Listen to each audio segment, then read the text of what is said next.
Hola, ¿qué tal? Mi nombre es Juan Francisco Noriega Villanueva, alumno de la Universidad Virtual del Estado de Guanajuato con matrícula 2201-8880.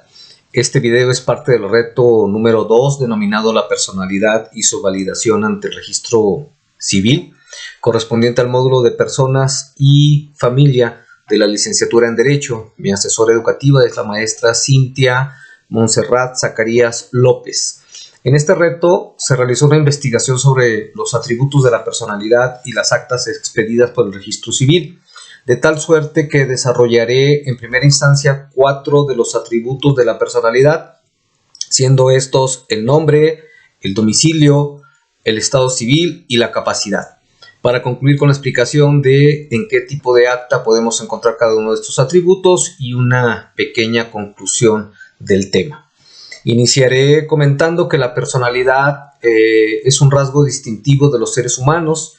La personalidad existe, pero cuando empieza a interactuar con el mundo lo hace a través de esta propia personalidad. En este sentido, tiene características o atributos de la personalidad que son el tema que nos ocupa.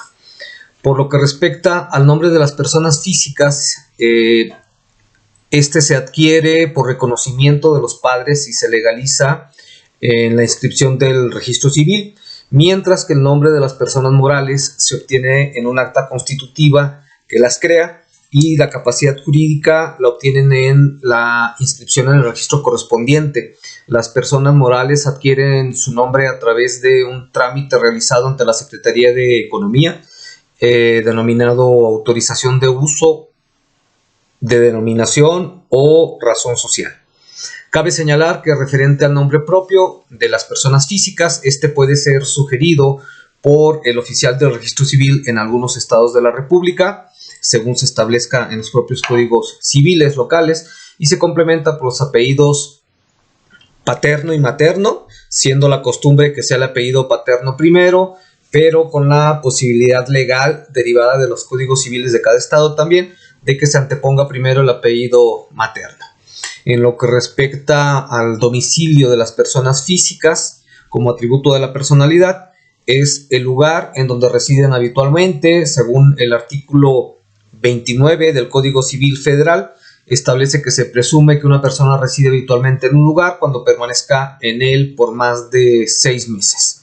A falta de este lugar, que no esté clara la situación, o del centro principal de sus negocios, o en ausencia de estos lugares, el lugar que se establece es simplemente en donde residan o el lugar en donde se encontrasen. Las personas morales tienen su domicilio en el lugar donde se encuentra establecida su administración. Si son varios domicilios, este será considerado de igual forma en donde se encuentra la administración principal del negocio en el país. Referente al estado civil, como atributo de la personalidad, es el estatus jurídico de una persona ante la sociedad, y los jueces del registro civil autorizarán los actos del estado civil, solamente los jueces.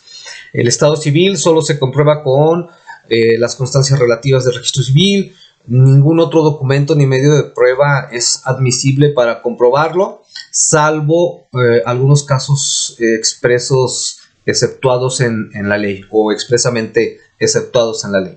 El estado civil solo aplica a las personas físicas. Este podrá clasificarse en soltero, casado, divorciado, separación en proceso judicial, viudo y concubinato.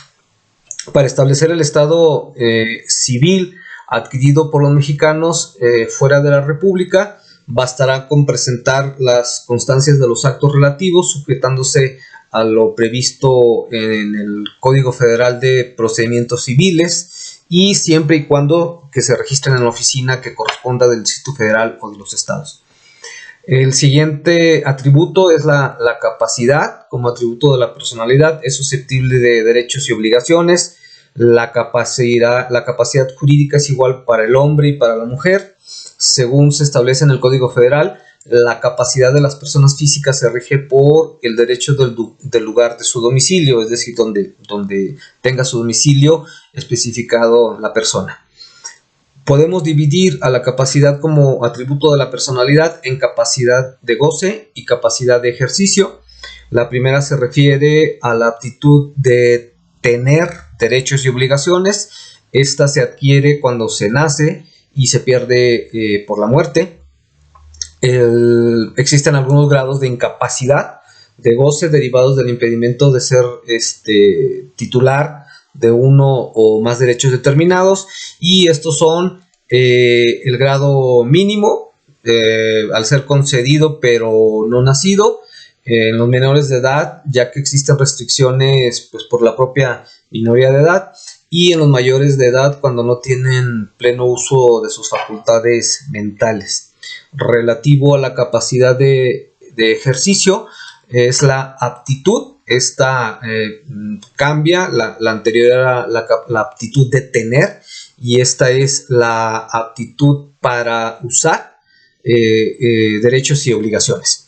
Es el poder de usar esas capacidades para celebrar en su nombre actos jurídicos. En este sentido, como en la anterior capacidad, también existen incapacidades en grado mínimo en los menores de edad y en los mayores de edad.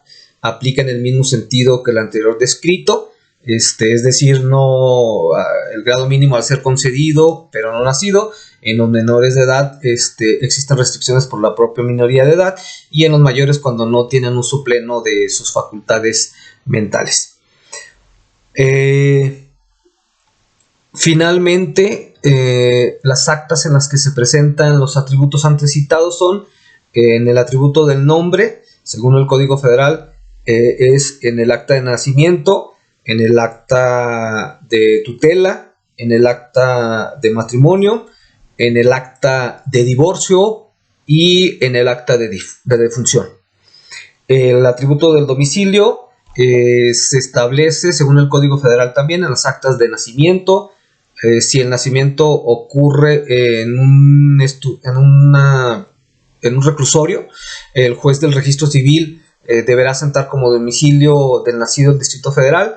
Aparece también en el acta de tutela, aparece también en el acta de defunción o de fallecimiento y en el acta de divorcio. El estado civil, según el Código Civil Federal, se aparece en el acta de defunción. Y referente a la capacidad, esta no aparece directamente como tal en algún acta, pero aparece de manera indirecta en el acta de tutela, derivado de que se establece que contendrá la clase de incapacidad por la que se haya diferido esta tutela.